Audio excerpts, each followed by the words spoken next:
Jaz osebno, če bi me vprašal nekdo 20-30 let nazaj, da bom vodil komuno in bil predsednik društva in pomagal tistim, ki sem jih ponovadi iz dna družbe, narkomanom, alkoholikom, da jih bom imel rad, bi bil lep krohot, kar za mizo. Ampak kot vsaka stvar, ki uspe, je ta stvar prišla v to fazo, da smo verjeli. Moja žena, zdaj žena takrat punca, ko so začela hoditi, so se zaljubila, sem ugotovil po parih mesecih, da je na heroinu. In to me je čisto potrlo, ko smo šli kakšnokoli institucijo, k doktoru in tako naprej, so vsi povedali pač, da bo mogla imati metadon, karkoli že substitute, tako da bo taka celo življenje in nekako se nam ni zdelo, da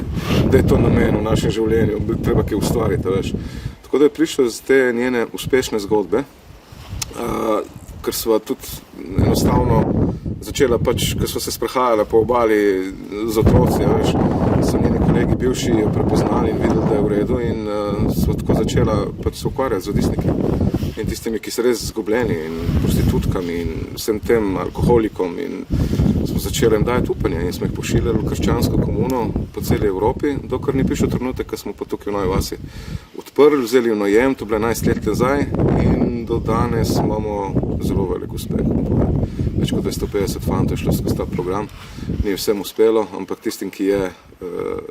je namen v življenju zrastel na 500 stopinj.